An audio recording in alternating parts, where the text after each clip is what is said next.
Bismillahirrahmanirrahim. Assalamualaikum warahmatullahi wabarakatuh.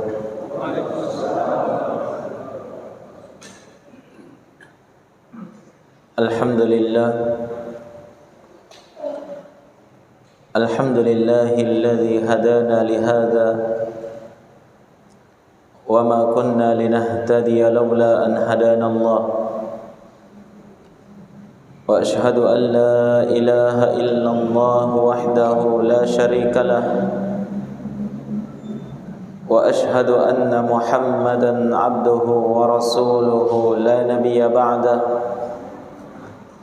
Allahumma fasalli wa sallim wa barik ala nabiyyina Muhammad wa ala alihi wa ashabihi wa man tabi'ahum bi ihsanin ila yaumil qiyamah. Amma ba'd.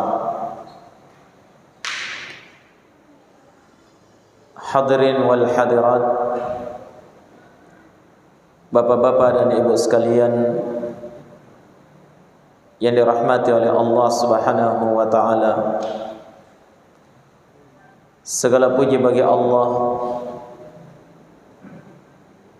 yang karena nikmat, rahmat dan hidayahnya kepada kita seluruhnya, kita dapat berkumpul dan bersua, bertemu, bertatap muka di dalam salah satu rumah dari rumah Allah.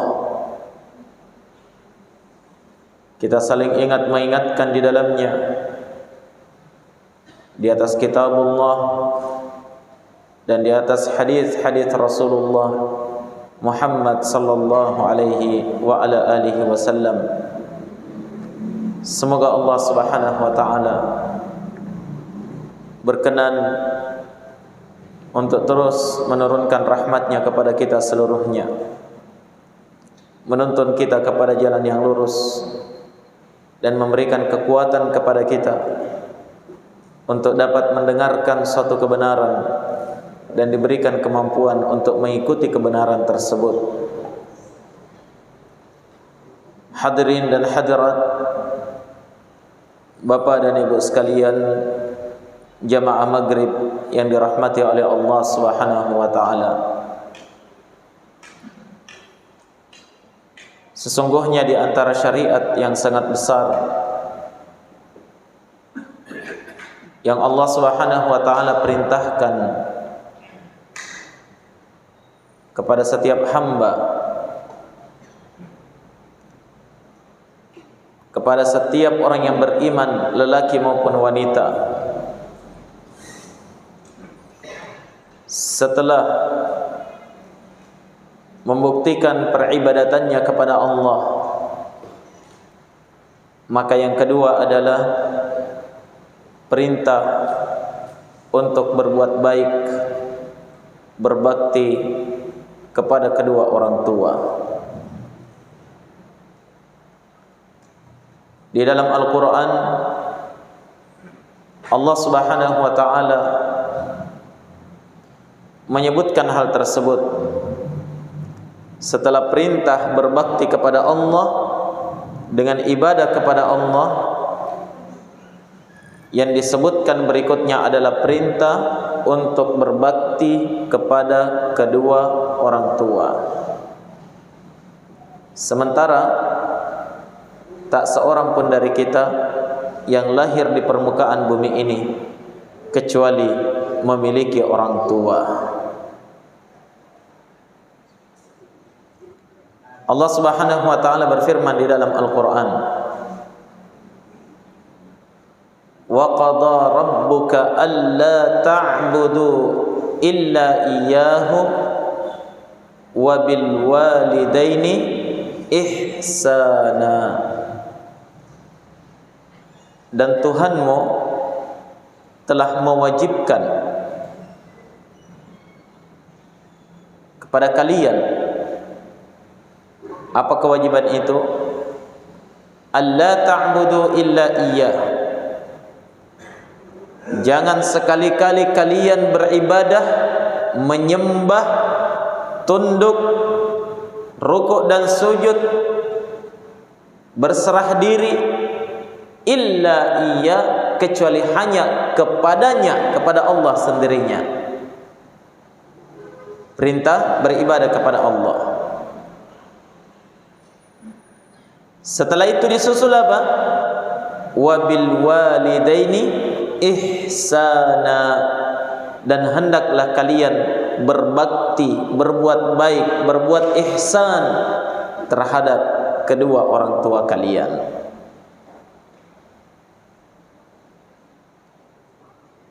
Dalam ayat yang lain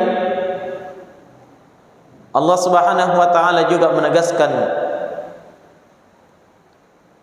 qul ta'alu atlu ma harrama rabbukum 'alaikum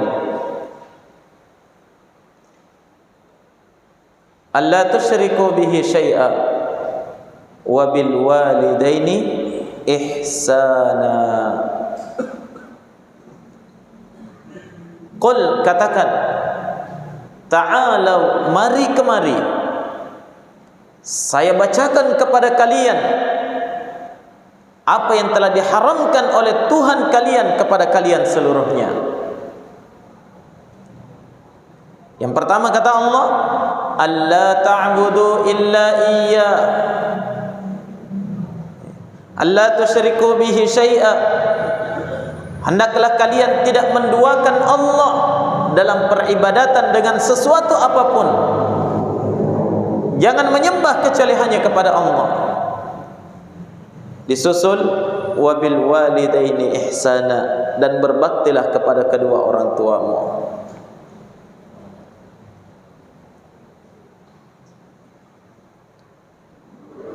Dan seorang yang berbakti kepada kedua orang tua, kalimat bakti, ihsan, berbuat baik, ini cakupannya sangat luas jamaah sekalian.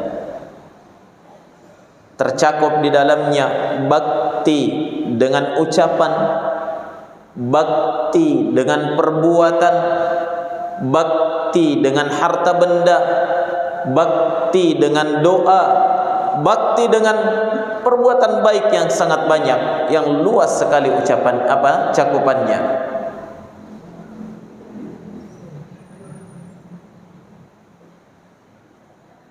Banyak orang tatkala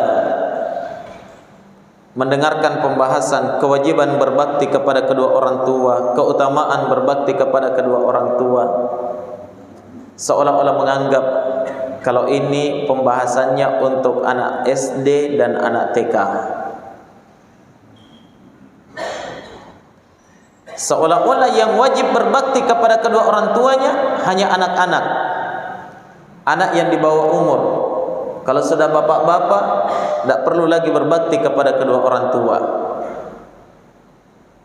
Padahal di dalam Al-Quran yang paling ditekankan berbakti kepada kedua orang tua itu adalah bapak-bapaknya, ibu-ibunya, orang yang sudah mencapai umur dewasa. Nah, walaupun tidak melalaikan anak-anak. Jelas ya? Makanya Allah Subhanahu wa taala sebutkan dalam surah Al-Isra, imma yablughanna 'indakal kibara ahaduhuma aw kilahuma fala taqul lahumā uffin wa la tanharhuma wa qul lahumā qawlan karīmā. Kapan kalian sudah mendapatkan kedua orang tua kalian mencapai umur senja, umur tua? Coba lihat, yang mendapatkan orang tuanya sudah umur senja ini rata-rata yang sudah dewasa, ya kan?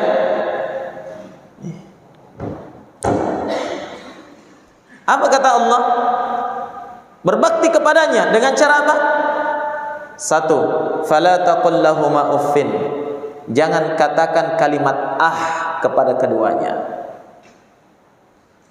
Biasanya kalimat ini diarahkan kepada anak-anak di bawah umur. Jangan bilang kamu dosa. Padahal bapak-bapaknya sendiri membantah kepada orang tuanya.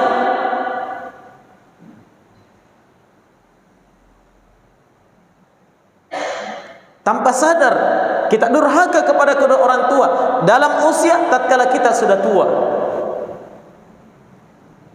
Kata Allah, kapan kalian dapatkan keduanya sudah tua, jangan katakan ah kepadanya. Wala tanharhuma, jangan menghardik, jangan membentak.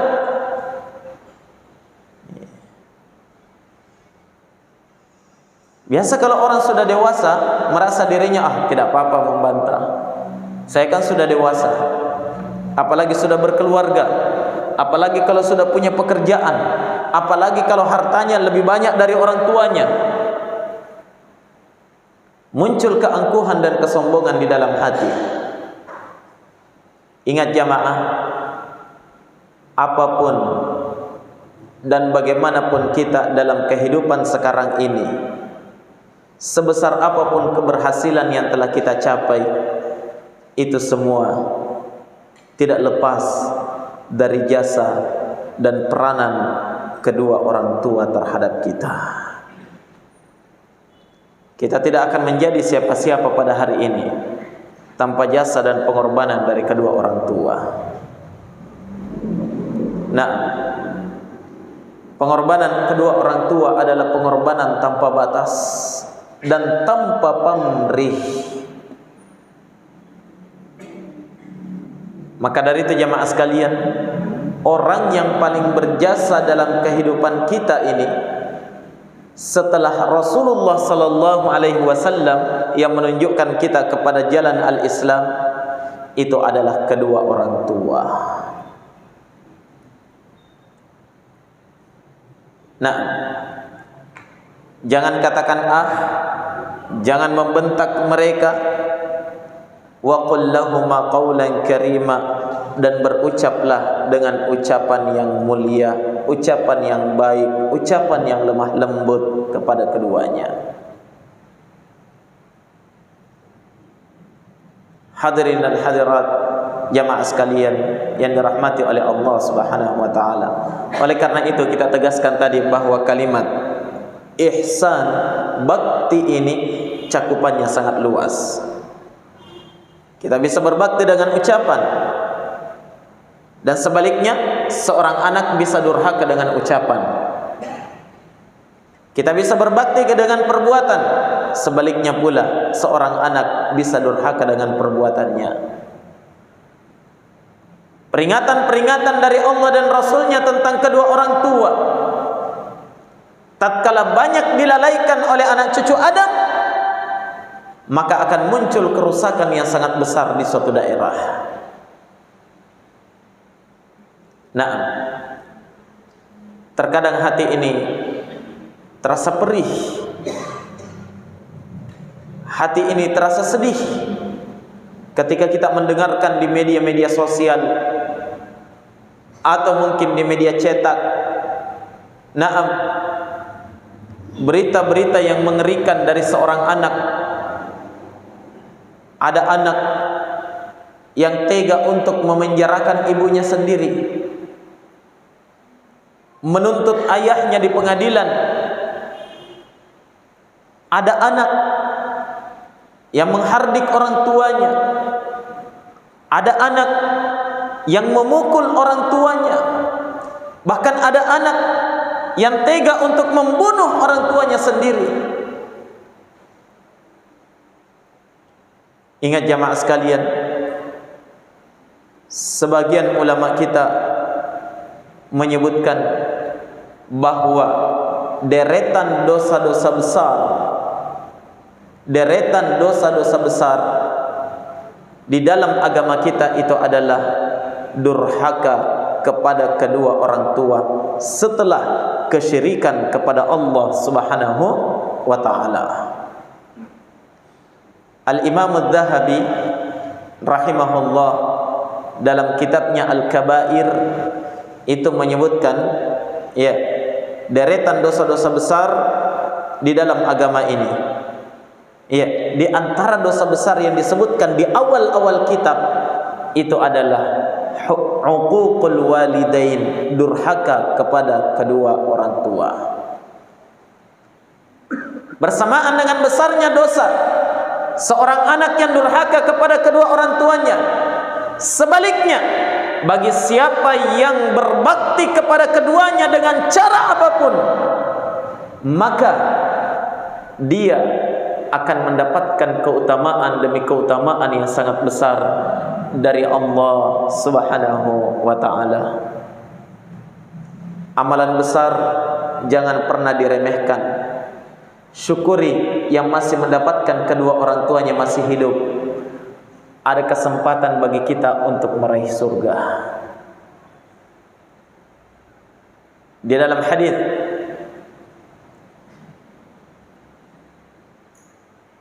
yang diriwayatkan oleh sahabat Nabi sallallahu alaihi wasallam Abdullah bin Amr ibn al-As radhiyallahu taala anhu, kata beliau, sa'idan Nabi sallallahu alaihi wasallam al-mimbar. Suatu ketika Nabi sallallahu alaihi wasallam pernah naik ke atas mimbar. Faqala amin, amin, amin. Tiba-tiba Nabi mengatakan amin, amin, amin 3 kali. Sahabat heran, ada apa ini?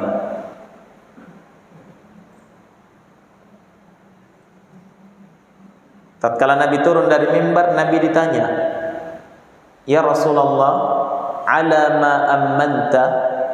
Wahai Rasulullah, tadi apa yang kamu aminkan? Tidak biasanya kamu seperti itu. Kata Nabi sallallahu alaihi wasallam, atani Jibril. Tadi saya didatangi oleh Jibril ketika saya sementara naik ke atas mimbar. Faqala, dan Jibril berkata, ya Muhammad, raghima anfu mri'in dzukirta indahu wa lam yusalli alaik. Celaka seorang dari umatmu wahai Muhammad yang mendengarkan namamu disebutkan di hadapannya, dia tidak berselawat kepadamu. Qul amin ya Muhammad, ucapkan amin wahai Muhammad. Kata Nabi, saya pun mengatakan amin, terimalah ya Allah. Kemudian Jibril berkata, raghima anfum ri'in, celaka bagi seorang hamba adraka walidayhi au ahadahuma falam yudkhilahul jannah. Celaka dan sungguh celaka bagi seorang dari umatmu wahai Muhammad yang mendapatkan kedua orang tuanya masih hidup atau salah satunya, kemudian dia tidak berbakti kepada keduanya sehingga tidak menyebabkan dia dimasukkan ke dalam surga nanti lewat kesempatan. Berapa banyak orang yang ingin berbakti kepada kedua orang tuanya, tapi kedua orang tuanya sudah tiada. Kesempatan untuk meraih surga jamaah sekalian dengan berbakti kepada kedua orang tua. Jibril mengatakan, qul amin ya Muhammad, ucapkan amin wahai Muhammad.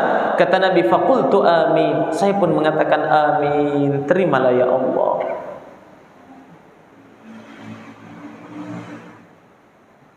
Yang masih mendapatkan kedua orang tuanya atau salah satunya masih hidup, raih kenikmatan-kenikmatan surga dengan baktimu terhadap kedua orang tua.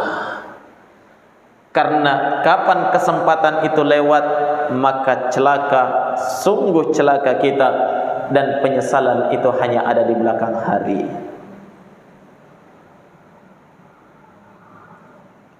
Keutamaan besar bagi orang-orang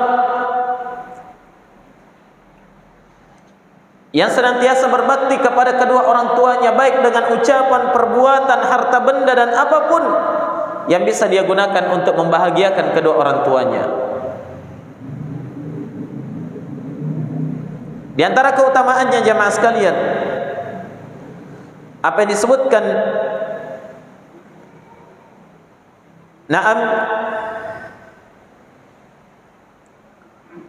di dalam sebuah hadis dari Nabi sallallahu alaihi wa ala alihi wasallam,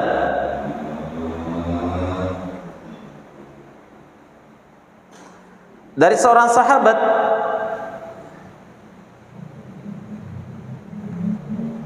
Abdullah bin Mas'ud radhiyallahu taala an, beliau berkata, sa'altu Rasulullah sallallahu alaihi wasallam ayyul a'mali ahabbu ila Allah. Saya pernah bertanya kepada Rasulullah sallallahu alaihi wasallam, amalan apa yang paling dicintai oleh Allah Subhanahu wa taala? Qala, Nabi menjawab, as-salatu ala waktiha, salat tepat pada waktunya.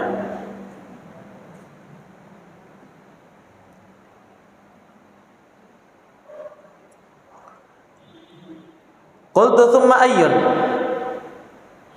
saya pun bertanya lagi, kemudian amalan apa lagi wahai Nabi setelah solat tepat pada waktunya? Amalan apa lagi yang paling dicintai oleh Allah? Kata Nabi sallallahu alaihi wasallam, birrul walidain, berbakti, berbuat baik kepada kedua orang tua. Qultu tsumma ayyun, kata beliau, saya pun bertanya lagi, kemudian apa lagi wahai Nabi amalan yang paling dicintai oleh Allah? Kata Nabi, tsummal jihadu fi sabilillah, kemudian berjuang di jalan Allah Subhanahu wa taala. Coba lihat, setelah salat amalan yang paling dicintai adalah apa? Dicintai oleh Allah adalah berbakti kepada kedua orang tua, mengalahkan jihad fi sabilillah.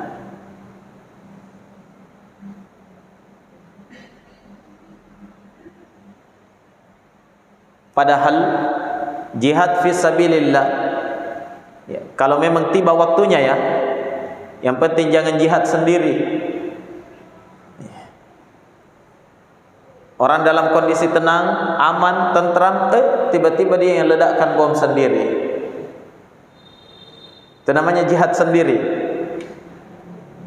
Tapi kalau jihad tepat pada waktunya, kalau memang ada dipimpin oleh kepala negara untuk dijihad, itu adalah keutamaannya luar biasa. Tidak ada balasan bagi orang yang meninggal di dalam jihad fi sabilillah kecuali surga. Bidadari sudah menanti. Tapi lihat jamaah sekalian, ternyata ada amalan yang lebih dicintai oleh Allah daripadanya. Apa itu? Birrul walidain, berbakti kepada kedua orang tua.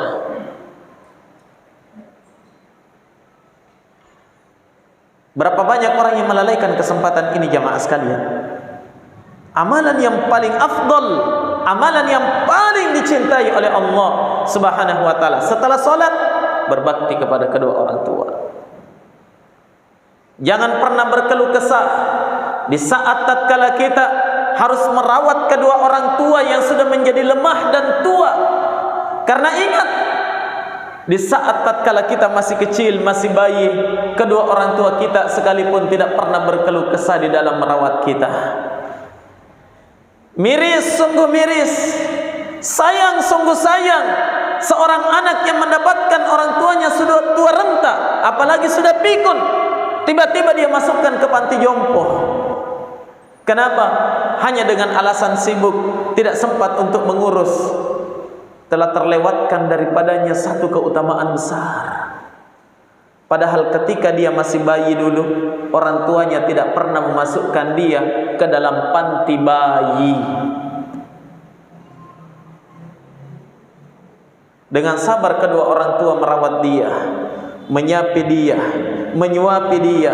Naam, begadang di tengah malam di hadapan ayunan anaknya, ya, dengan sabar kedua orang tua mengajari dia berjalan, berdiri, berjalan, merangkak.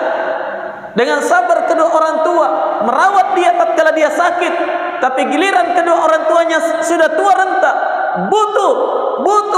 Dengan apa? Dengan bakti anaknya, perawatan dari anaknya, justru masukkan ke tempat-tempat yang sangat menyedihkan itu. Hadirin jemaah sekalian yang dirahmati oleh Allah, bukan tidak boleh, akan tetapi luput daripadanya suatu keutamaan besar, meraih surga Allah Subhanahu wa taala. Perhatikan dalam sebuah hadis dari Nabi sallallahu alaihi wa ala alihi wasallam. Naam,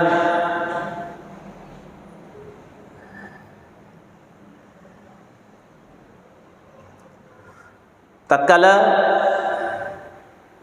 ada salah seorang dari sahabat Nabi sallallahu alaihi wa ala alihi wasallam yang datang kepada Nabi. Naam, namanya adalah Muawiyah bin Jahimah As-Sulami radhiyallahu taala an. Beliau berkata, saya pernah mendatangi Nabi sallallahu alaihi wasallam. Ketika itu Nabi sementara persiapan untuk melakukan peperangan, perang besar. Sahabat berlomba-lomba ikut ke dalamnya. Orang berlomba-lomba ikut berjihad bersama dengan Nabi. Maka Muawiyah bin Jahimah berkata, saya datangi Nabi. Saya berkata, ya Rasulullah, inni kuntu aradtul jihada ma'aka abtaghi bidzalika wajhallahi wad daral akhirah. Wahai Rasulullah, saya sangat ingin sekali ikut serta berjihad denganmu dengan mengharapkan pahala dari Allah Subhanahu wa taala. Saya ingin ikut jihad. Maka Nabi kembali bertanya, waihak ahayyatun ummuk, celaka kamu, apakah ibumu masih hidup? Mungkin Nabi tahu orang ini punya apa? Seorang ibu yang sudah tua renta.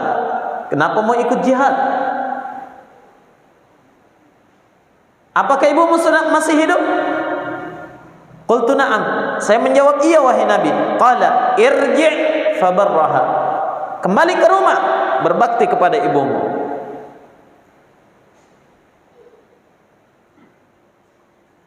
Coba perhatikan, jihad amalan besar. Mati syahid di medan jihad, bidadari surga menunggu. Tapi kata Nabi, kembali ke rumah, berbakti kepada ibumu. Kata Muawiyah, saya datang ke sisi Nabi yang lain. Tadi dari depan, saya datang dari sebelah kanan. Saya minta lagi, wahai Nabi, saya mau ikut jihad bersamamu, mengharapkan wajah Allah. Kata Nabi, waihak ahayyatun ummuk, celaka kamu, masih hidupkah ibumu? Iya wahai Nabi. Kata Nabi, irji' fabarraha, kembali berbakti kepada dia. Kata Muawiyah, saya datang dari sebelah kiri lagi. Tidak putus asa dia, pokoknya mau sekali dia ikut jihad. Datang dari sebelah kiri, wahai Nabi, saya ingin jihad bersamamu, mengharapkan wajah Allah. Kata Nabi, waihak ahayyatun ummuk, celaka kamu, apakah ibumu masih hidup? Kata Muawiyah, saya berkata, na'am, iya wahai Nabi. Kata Nabi sallallahu alaihi wasallam, ilzam rijlaha fathammal jannah. Tetap berada di dekat kedua kakinya, karena di situ ada surga. Artinya apa? Dampingi ibumu, layani dia dengan baik. Dia lebih membutuhkanmu. Ya, jangan tinggalkan dia, berbakti kepadanya. di situ kamu akan dapatkan kenikmatan surga nanti. Hadits ini adalah dalil yang sangat jelas bahwasanya bakti seorang anak kepada orang tuanya itu adalah jalan singkat menuju ke dalam surga Allah Subhanahu wa taala. Mau masuk surga? Kita semua mengharapkan surga. Iya. Di rumah-rumah kita ada jalan menuju surga. Di rumah kedua orang tua kita ada jalan menuju surga. Naam. Maka dari itu jemaah sekalian, iya, saya sangat salut dan sangat salut ketika saya pernah mendengarkan suatu berita. Ya. Ada dua orang anak yang sementara berdebat di pengadilan, berseteru di pengadilan, masing-masing membawa pengacara. Sangat sengit sekali perseteruannya. Iya. Ketika dilihat apa pokok permasalahannya, ternyata dua anak ini sementara memperebutkan kedua orang tuanya, masing-masing ingin merawat orang tuanya untuk berbakti kepadanya. Kira-kira masih ada di tempat kita orang yang seperti ini jemaah? Atau justru saling mendorong, kamu karena kamu anak bungsu. Iya, yang bungsu mengatakan, kamu yang paling kakak, kamu yang harus rawat orang tua. Sering kita dengar ada dua orang bersaudara masuk di pengadilan gara-gara apa? Gara-gara warisan. Bukan gara-gara memperebutkan orang tua untuk berbakti kepadanya. La haula wala quwata illa billah. Tapi orang yang faham betapa besar kesempatan untuk meraih surga bagi anak yang berbakti kepada orang tuanya jamaah, dia tidak akan mau melepaskan kesempatan itu. Ya, dia habiskan uangnya, bayar pengacara, demi untuk mendapatkan hak asuh kedua orang tua, bukan hak asuh anaknya. Hadirin dan hadirat jamaah sekalian yang dirahmati oleh Allah Subhanahu wa taala. Ingat, di antara amalan yang menjadikan ya doa seorang hamba sangat-sangat mudah dikabulkan oleh Allah adalah berbakti kepada kedua orang tua. Percaya atau tidak, ini kenyataan. Ingin doa kita dikabulkan oleh Allah, tatkala kita meminta doa, menengadahkan tangan, Allah langsung jawab. Perbaiki hubungan kita dengan kedua orang tua. Cari keridhaannya, minta keridhaannya, ya, walaupun harus mengorbankan apapun demi mendapatkan keridhaan keduanya. Terbukti jemaah sekalian, tatkala Nabi sallallahu alaihi wasallam mengabarkan, ya, Nabi sallallahu alaihi wasallam pernah bersabda kepada para sahabatnya, "Ya'ti 'alaikum amdadun min ahli al-Yaman, fihim syabun yuqalu lahu Uwais, fa innahu min qaran, thumma min murad, fa innahu min murad, thumma min qaran." Kata Nabi sallallahu alaihi wasallam kepada para sahabatnya, nanti di belakang hari akan datang kepada kalian akan datang kepada kalian rombongan penduduk Yaman. Mereka akan datang kepada kalian wahai sahabatku. Di tengah-tengah mereka ada seorang pemuda yang bernama Uwais. Dia dari Murad, kemudian dari Qaran. Kata Nabi sallallahu alaihi wasallam, dia pernah terkena penyakit belang. Ya. Dia pernah terkena penyakit apa? Penyakit belang, penyakit sopak, dan sudah sembuh, dan hanya tersisa kecuali tidak tersisa kecuali hanya sebesar uang koin saja bekasnya. Kenapa orang itu sampai dikabarkan oleh Nabi, padahal belum pernah ketemu Nabi pemuda itu, tapi Nabi sudah kabarkan beritanya. Kata Nabi sallallahu alaihi wasallam, laha walidatun, dia adalah seorang pemuda yang memiliki seorang ibu yang sudah tua renta. Huwa biha barrun, dia adalah seorang pemuda yang sangat-sangat hebat dalam berbakti kepada ibundanya.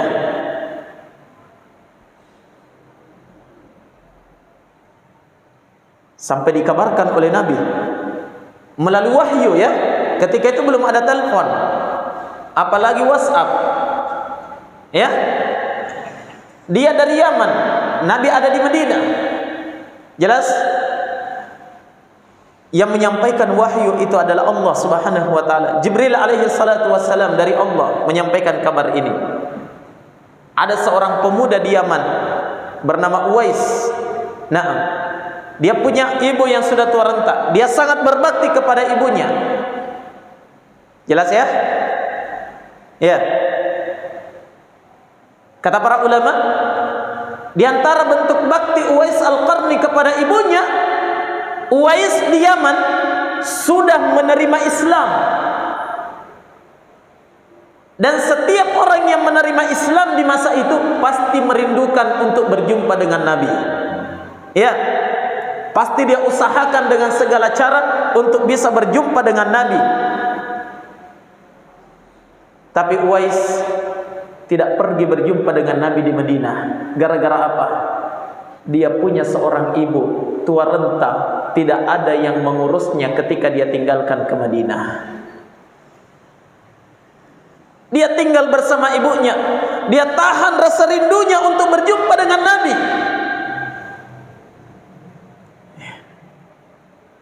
Dia hanya bisa meneteskan air mata ketika dia melihat datang beberapa orang dari Madinah belajar langsung kepada Nabi sallallahu alaihi wasallam. Uwais hanya belajar kepada mereka yang telah belajar kepada Nabi. Dia tidak mampu berjumpa langsung dengan Nabi. Ya, kenapa jemaah sekalian? Karena ibundanya, bakti kepada ibundanya menghalangi dia untuk berjumpa dengan Nabi. Sampai Nabi meninggal, Uwais tidak sempat berjumpa dengan Nabi sallallahu alaihi wasallam. Coba lihat. Tapi kata Nabi sallallahu alaihi wasallam dalam hadis tadi, kata beliau, dia punya seorang ibu, huwa biha barrun, dia sangat berbakti kepada ibundanya. Lau aqsama 'ala Allah la abarra. Jikalau seandainya Uwais minta doa kepada Allah, pasti Allah jawab doanya. Luar biasa. Padahal Uwais bukan bangsawan, bukan juga orang kaya raya, bahkan dia adalah miskin, pengembala kambing. Itu pun bukan kambingnya yang dia gembala, kambingnya orang. Hanya digaji menggembala kambing untuk menghidupi dirinya dan ibunya seorang. Ya. Tapi ternyata, coba lihat kehebatannya. Dia adalah seorang pemuda yang beritanya sudah sampai di langit. Allah Subhanahu wa taala sampaikan langsung kepada Nabi.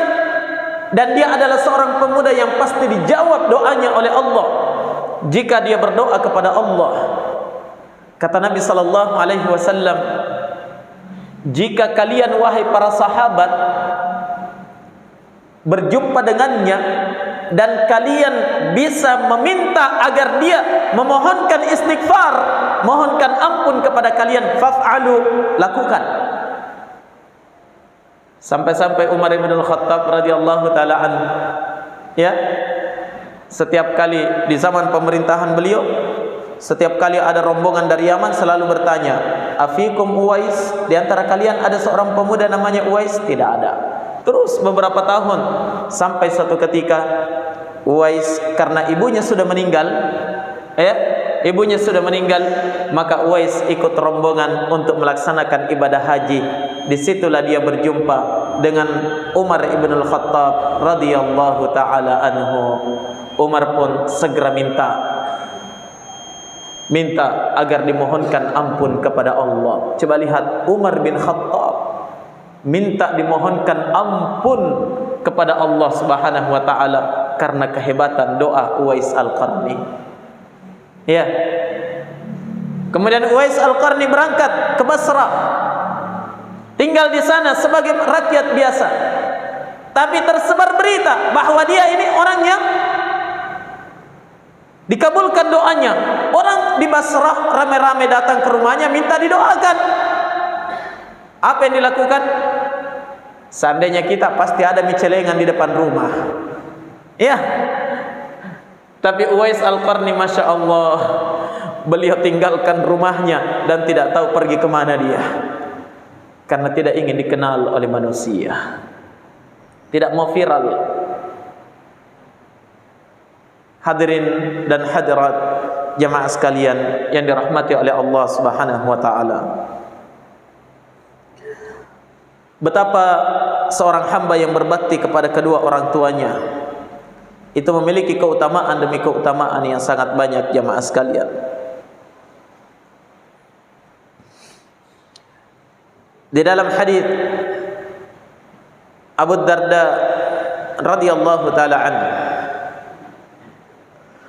beliau berkata, anna rajulan atahu faqal,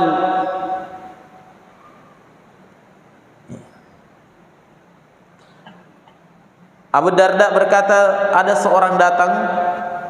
seorang yang datang kepadanya,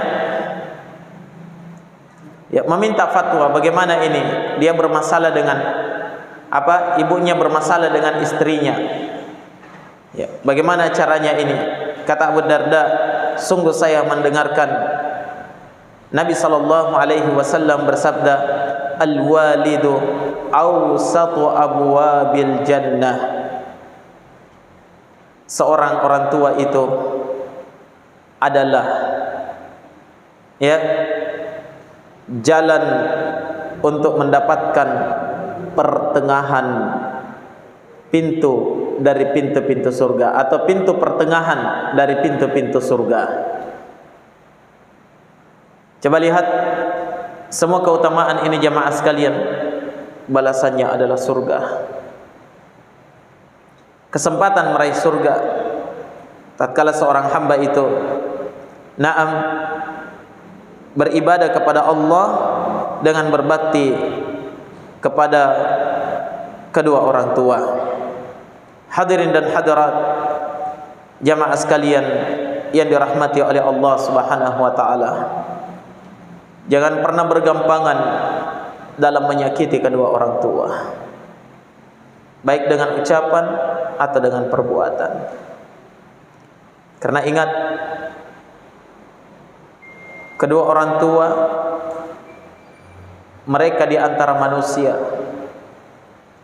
yang tatkala dia berdoa untuk anaknya tidak akan ditolak oleh Allah Subhanahu wa taala. Bagaimana kalau orang tua mendoakan kejelekan kepada anaknya? Pasti dikabulkan oleh Allah. Kata Nabi sallallahu alaihi wa ala alihi wasallam dalam hadis Abu Hurairah, kata Nabi, salatu da'watin yustajabu lahunna la syakka fihin. Ada 3 doa yang pasti akan dikabulkan oleh Allah, tidak diragukan, pasti dikabulkan, kata Nabi. Dalam sebagian riwayat Nabi bersabda, salatu da'watin la turad. Ada 3 bentuk doa yang tidak akan ditolak oleh Allah Subhanahu wa taala, pasti dijawab. pasti terkabulkan. Apa itu? Yang pertama kata Nabi sallallahu alaihi wasallam, da'watul mazlum. Doa seorang yang terzalimi, orang yang dianiaya, ketika dia minta kepada Allah, pasti dikabulkan oleh Allah. Yang kedua kata Rasul, da'watul musafir. Doanya orang yang dalam perjalanan jauh, musafir. Sementara dalam perjalanan jauh, doanya itu dikabulkan oleh Allah, tidak akan ditolak. Yang ketiga kata Nabi sallallahu alaihi wasallam, da'watul walid liwaladih. Doa seorang orang tua terhadap anaknya tidak akan ditolak oleh Allah Subhanahu wa taala. Apakah itu doa kebaikan atau dia adalah doa kejelekan? Ya. Doa kedua orang tua tidak akan ditolak oleh Allah jika dia berdoa untuk anaknya. Maka dari itu jamaah sekalian, minta keridhaan orang tua, cari keridhaan orang tua dalam setiap amalan, dalam setiap pekerjaan, dalam setiap perkara yang ingin kita lakukan. Karena doa orang tua terhadap anaknya pasti dikabulkan oleh Allah Subhanahu wa taala. Jangan bersikap congkak. Ya. Merasa sudah berhasil, merasa sudah hebat, tidak butuh lagi didoakan oleh orang tuanya. Naam. Dan hati-hati kalau orang tua murka dan sempat dia mengucapkan doa kejelekan untuk anak. Hati-hati. Doa yang tidak akan ditolak oleh Allah Subhanahu wa taala. Terbukti dalam kisah siapa? Kisah Juraij yang diceritakan oleh Nabi sallallahu alaihi wasallam, seorang ahli ibadah tapi dia terkena apa? Fitnah wanita pelacur. Gara-gara apa? Gara-gara doa ibunya terhadap dia. Karena dia tidak menjawab panggilan sang ibu ketika dia sementara melaksanakan ibadah solat di dalam mihrabnya. Ini solat. Solat ibadah kepada Allah. Dia solat, dia sementara beribadah kepada Allah. Dipanggil oleh ibunya, dia tidak menjawab sampai-sampai ibunya mendoakan kejelekan untuknya, dikabulkan oleh Allah.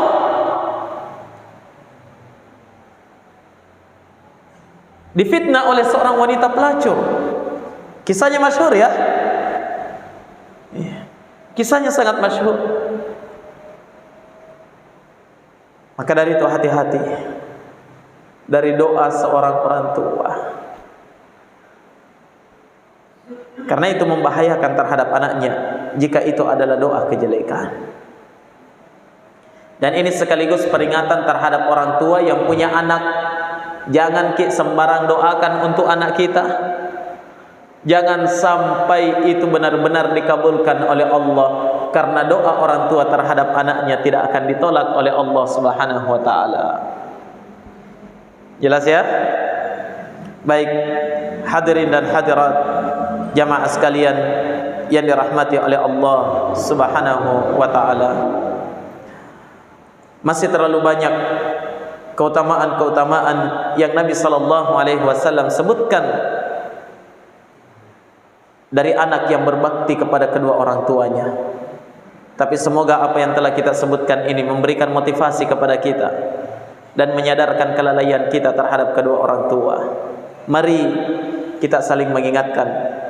Mari kita sama-sama menempuh jalan menuju ke dalam surga melalui bakti kita kepada kedua orang tua. Dan yang terakhir jamaah sekalian, mungkin ada yang berkata, bagaimana saya Ustadz kalau orang tua saya semuanya sudah meninggal? Bagaimana caranya saya berbakti kepada mereka? Ingat jamaah, kasih sayang kedua orang tua terhadap anaknya itu adalah kasih sayang yang tidak pernah pudar sepanjang masa. Oleh karena itu, bakti seorang anak kepada kedua orang tuanya itu tetap memiliki kesempatan sepanjang masa selama kita masih hidup.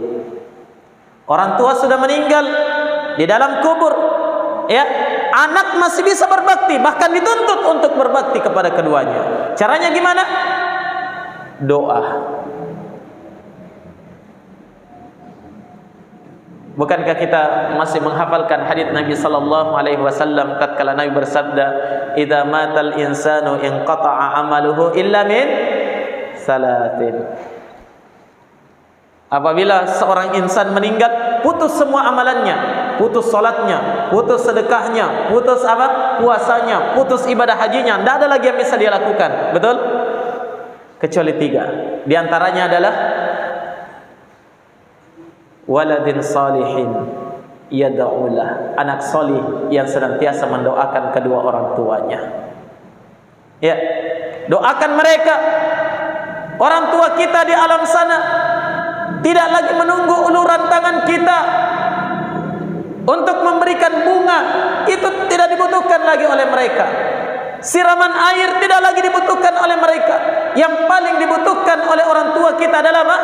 Doa yang terus mengalir sampai ke dalam kuburannya. Itu yang terus dia tunggu pada setiap saat. Mana doa anak-anak saya yang salih? Berapa banyak anak yang saya lahirkan? Berapa banyak doa yang sampai kepada saya? Itu yang terus ditunggu oleh mereka di alam kuburnya, jamaah sekalian. Maka berbakti kepada kedua orang tua itu tanpa batas. Sampai kedua orang tua sudah hancur tulang belulangnya di alam kubur, tetap kita wajib untuk berbakti kepada keduanya dengan terus mendoakan keselamatan dan rahmat terhadap kedua orang tua kita. Setiap kali kita menengadahkan tangan kepada Allah, jangan pernah melupakan bagian kedua orang tua kita, karena itu adalah bakti kita kepada mereka. Hanya itu yang bisa kita lakukan. Nah, kemudian di antara bakti seorang anak kepada kedua orang tuanya yang sudah meninggal adalah dia senantiasa berbuat baik kepada sahabat-sahabat, kerabat dan keluarga orang tuanya. Iya. Kita tahu, oh itu bapak saya dulu bersahabat dengan orang itu. Oh dia berbuat baik sama dia. Itu bukti baktinya kepada kedua orang tuanya.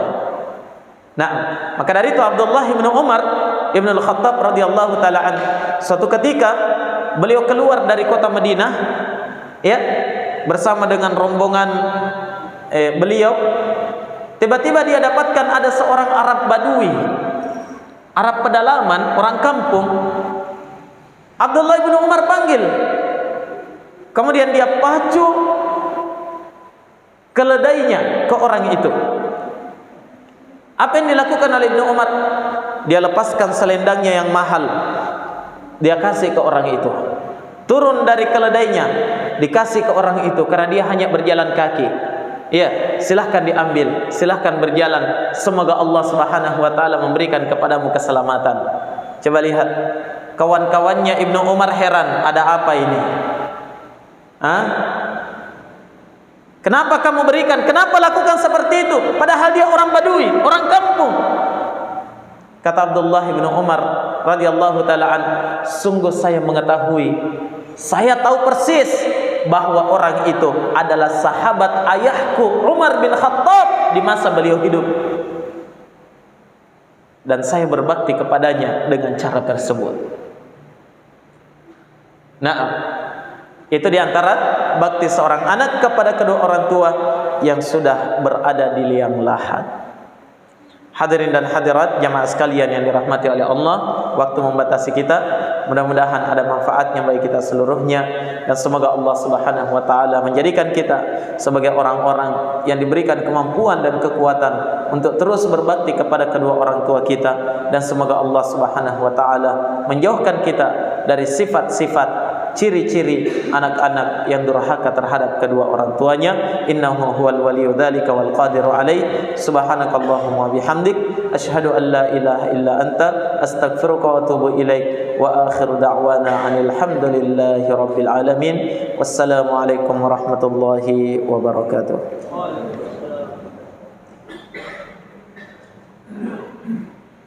Demikianlah apa yang telah disampaikan oleh Ustaz, dan sesi selanjutnya adalah salat Isya, sesi pertanyaan dan jawab. Jadi bagi jemaah yang